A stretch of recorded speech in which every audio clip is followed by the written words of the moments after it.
We only have 20 minutes, so we're going to get right into it.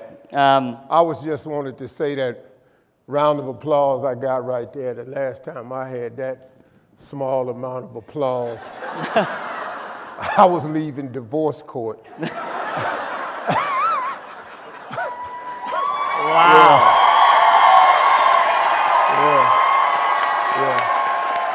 Yeah.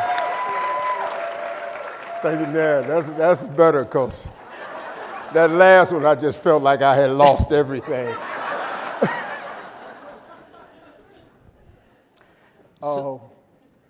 I've never done this before, so, We'll go easy on him, guys, right? You'll laugh at everything. No, I mean, you don't have to laugh. I have a skill, so. If you don't laugh, that's not a reflection on me. It's true. If you slow,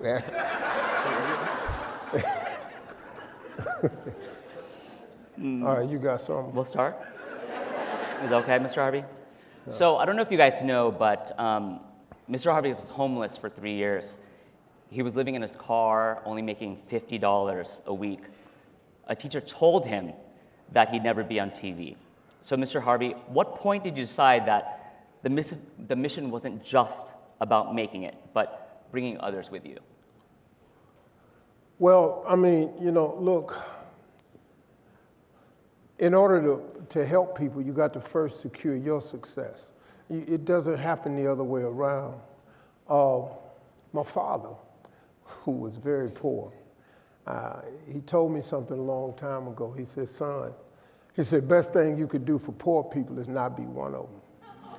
And that stuck with me. And seeing as how we were dirt poor, I didn't even know the meaning of what he was talking about. So, I started pursuing my dreams, which is the catalyst of everything is your dream. It's not your education. It's none of that. It's the dream. It's the dream. The dream is the most important thing in your life. Even if you got to get an education to pursue your dream, if you want to be a doctor, lawyer, you still got to have a dream. It's the dream that spurs you to get the education. It's not the other way around. We teach in our school system, we teach our kids education, education, education. No, man, it's dream. Dream, dream, dream, dream. That will spur you to get the education. Nothing else matters but the dream.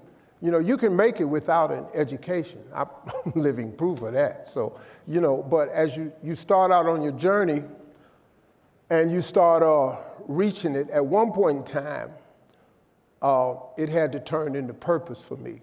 Mm-hmm.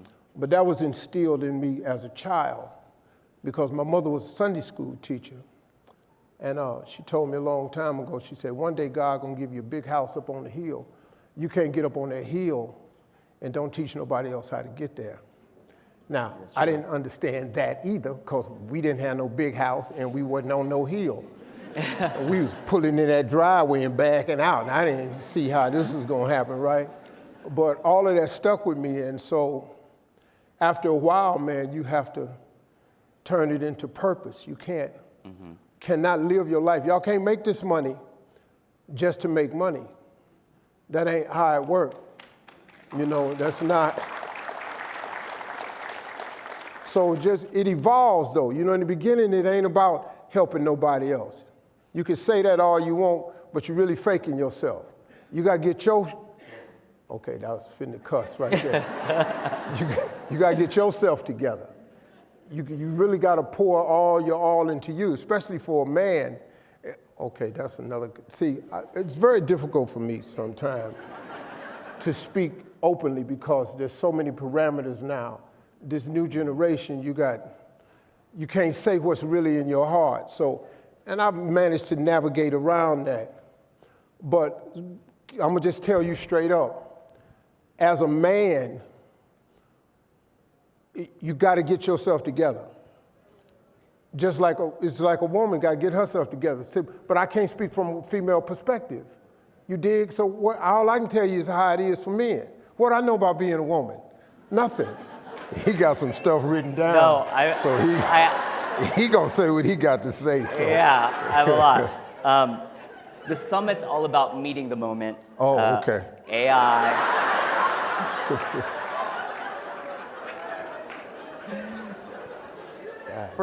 for a kid growing up fatherless in an underserved neighborhood, what does the moment actually mean to them right now? You saying for them, not for me. Yeah, I for had them. a father. Oh, you had a father, yes. Yeah, for sure. For the kids that you're... I mean,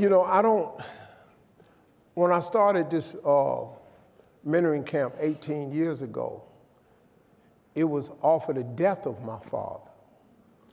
Because as I was sitting at his funeral, and I'm looking up in this box, the greatest dude I ever met.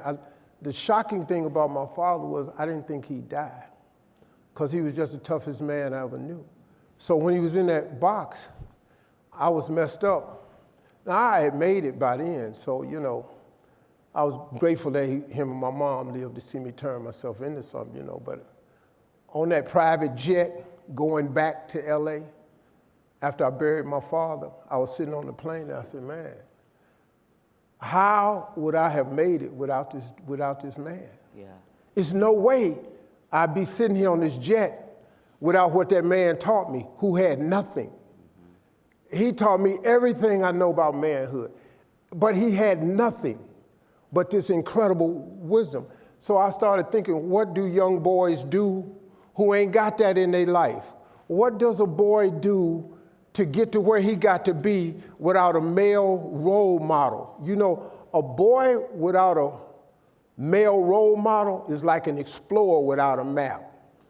Yeah. Excuse me. This thing is daunting, man. It's a daunting process to become a man without a male influence, because every boy wants to be a man. Yeah. The type of man he becomes is the man that's put in front of him. You could be a bad man, I'm gonna be a gangbanger, drug dealer, I'm gonna be a hustler, I'm gonna be a pimp, I'm gonna be a righteous man, I'm gonna go to work, I'm gonna respect women, I'm gonna obey the law, I'm gonna get a job, I'm gonna take care of my family. Whichever male force is put in front of him, that's the man he becomes, because he's gonna become one or the other. That's a fact. So that's when I said, wow, I gotta do something to help these young cats that don't have fathers. I had been speaking at youth prisons since I've been on Showtime at Apollo in the 90s. Even before I was this, I was trying to put something into the pot back then, But that was the spawning of this whole thing, is because without that male role model, man, it's so difficult for boys. And so I take them from families that's headed up by single parents, boys that don't have the father in their life. Because it's the toughest job I've ever seen is a single woman trying to raise this boy and turn this boy into a man. That's because you can make him a good citizen, you can make him kind, loving, caring, you can make him a good student, you can make him God-fearing. You can't make him a man. You can't, no more than I can turn my daughters into women. I remember the first time we was on a ski trip, and my daughter came in the room, and everybody was on the hill skiing. That's not what I do. So, she came in the room, and she had started I'm trying to find the right word, because the hood in me gonna say the wrong thing. And she came out the room and said, Daddy, Daddy, Daddy. And I went in the room, I didn't know what was going on. I pulled the sheets back and I went, oh. Now, I called 911. No, seriously. With the Rich called in Aspen, I got paramedics, I got people coming. And by then, my wife comes into the room and all these people is just coming up the steps. I got axes and I done told them, I got everybody coming, paramedics, everybody. She said, Steve, what are you doing? I said, Lori, something wrong with Lori. She got to go to the hospital. Margie said, the hospital? Who did you call, Steve? I said, I called these people so she can get in this ambulance and we got to go to the hospital because I don't even know. Margie calmed everybody down, sent all them people out that room, and she said, Steve, she's entering into what? She's having a cycle. Okay, but why we ain't going to the hospital though? That's why I know nothing about womanhood, nothing about it, and it wasn't for her. Yeah. At that particular moment, I was lost because I was just getting some help to the house. So, yeah.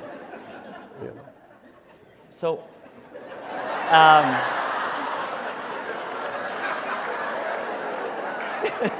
That whole story was off topic, wasn't it? A little bit. But that was in the moment, though. Yes, it was. That was True. in the moment. Very much so. So let's bring it back to your camps, your scholarships. Yeah, do your thing, man. The thing I'm very curious about is the regenerative farm, right? So tell us more about this regenerative farm that you have on the ranch. I bought this ranch from Chick-fil-A. I used to rent it out to do my boys' camp because I started in Dallas, but I sold that ranch. Well, I got divorced in 2005, and through some wonderful maneuvering of my own, I managed to keep the ranch. I lost everything else, but I kept that ranch, man. I guess God said, man, well, since you're doing my work, I'm gonna let you keep this. So I kept that, and then I ended up, when me and Marjorie met right after that, and then I went to New York for a while, I started renting places closer to Atlanta. And so one of the places that I rented a place called Camp Grace for a few years, then I rented, and I rented the Rock Ranch, which was owned by Chick-fil-A. I rented that for a few years. And so I started the process of loving it. And then it was 1,600 acres, and I just needed 200. They wouldn't sell it to me. And then COVID hit, Mr. Truitt passed. They didn't want it. They let it get overran. It was in really bad shape. And there was opportunity, so I bought it.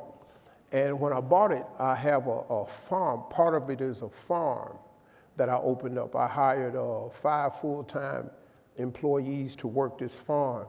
And I grow organic food, and all I do is give it away. I just give it away. I give it away to food banks. I give it away to Barnesville, Thomasville is a poor area, you know. So every year I do turkey giveaways during Christmas and Thanksgiving. I give away thousands of turkeys and hams and stuff like that. But I've given away, like last year we gave away close to 30,000 pounds of produce. And it's just because that's all part of that, you know, look, man, when you make it, the money you make ain't for you. It's just not for you, man. Yeah. Sure. If you don't share in your wealth, you're defeating the purpose of being wealthy. We was at Family Feud, and they was asking me some questions on the commercial break, and they asked me last time I pumped gas. And last time I've been to a gas station was 2004. I haven't been to a gas station. Now, how you ain't been to no gas station? Because I got a driver.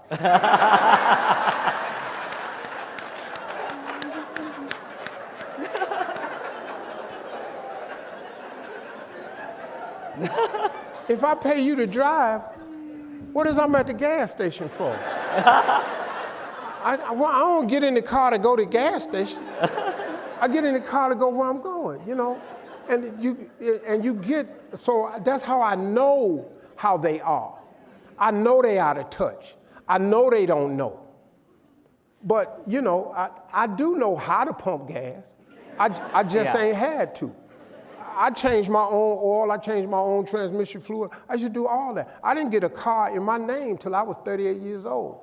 Oh, wow. I've been real poor. So, but that's how, as a person who's well off, I still relate to the common man because I spent most of my life as common.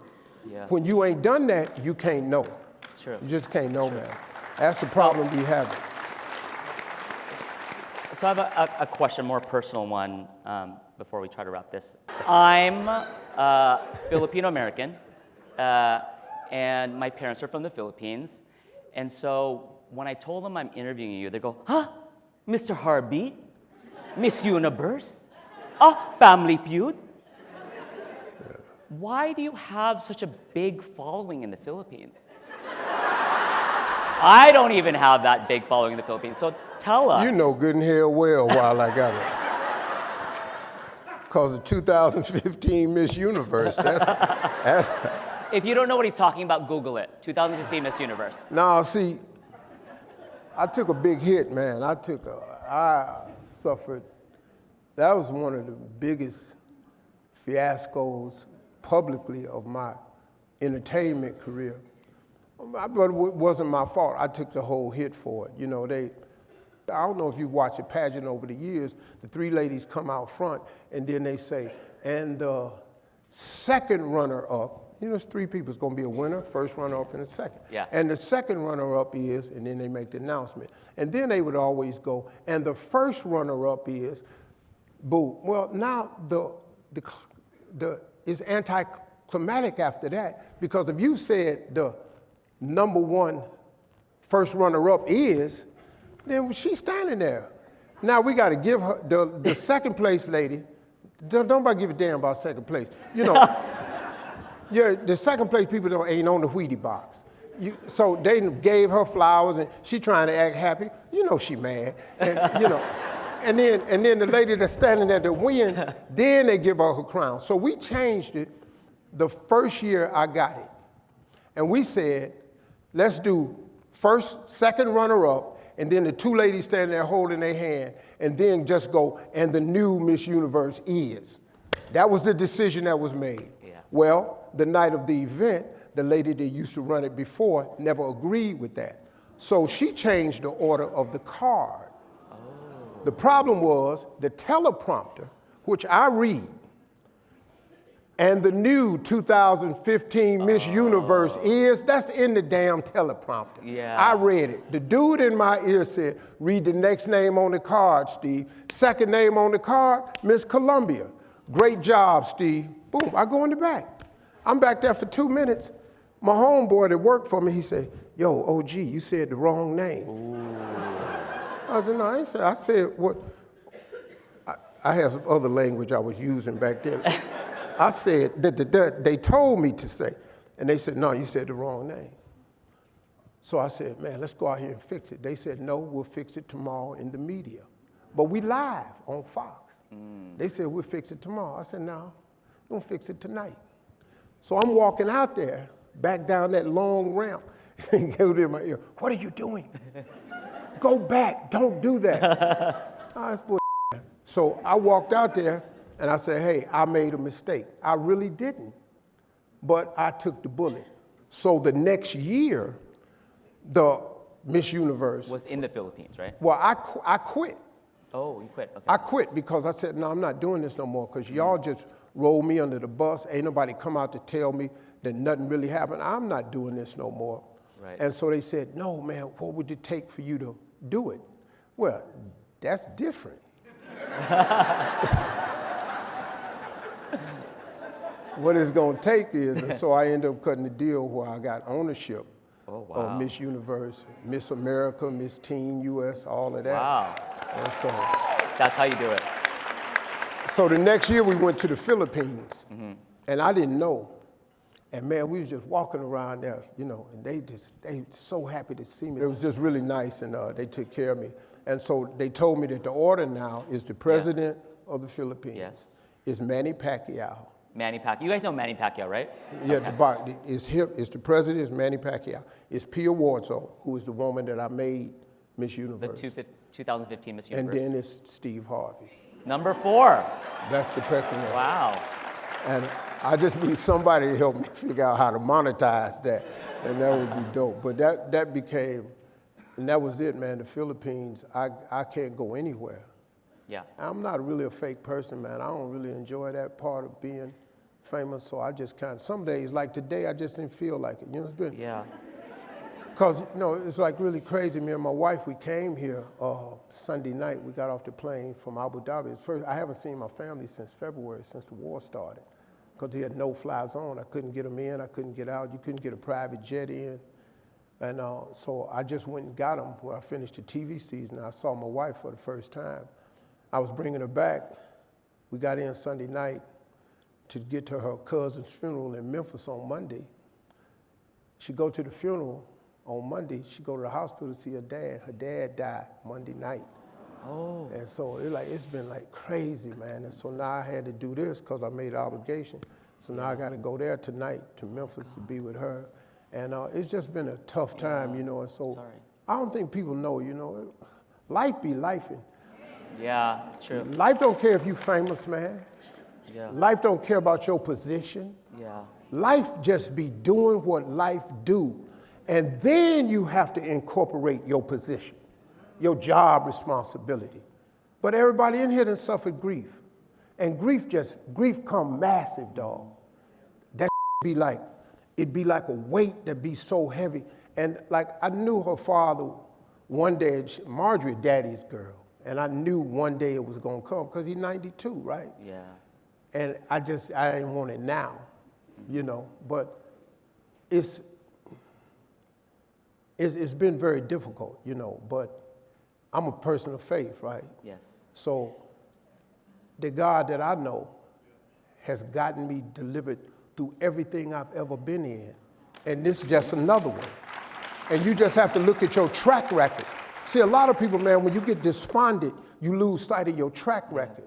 Let me tell you what your track record is. On every day you didn't know you was gonna make it, on every day you felt like giving up, on every day you didn't have an answer, on every day you didn't know what to do, your track record for surviving those days is 100%. All of you have gotten through all of those days. Yes. So when the next one comes, you got to remember the track record. Yeah. So you don't get jacked. Many people never complete their task in life because you give up, because it done got too hard. Always gonna be hard. This not easy, man. This is life. Who got an easy ass life? Who? Anyone? And I don't care how much money they got. I should not allow anyone to redefine my definition of decency. If I have a definition of decency, and I know what it is, I can't allow you to rewrite that and tell me what the new definition of decency is. And it's crazy to me, because we done got too separated, y'all. Let's be decent towards one another. I understand why rich people act like they act. I get it. I know exactly why they do it. If they've never had to do what you did, they don't know. Most people's racism is out of ignorance, from lack of knowledge. Yeah. If you would just be this for a little while, you'd have a little bit more empathy for it. But now that I'm on the other side of the coin, I see what it's like. I see what they've been talking about. They don't know. But I'm not going to allow nobody to change what I know to be decent. We still in the human race. We done forgot that. Look, man, y'all corporations out here, right? Like, the reason it's hard for me to ask for money is because I'm rich. You know what it's like for rich people. I got a radio show. I talk to 9 million people every morning. What do you think it's like for a rich person to cut his microphone on and ask people to donate? Boy, black people?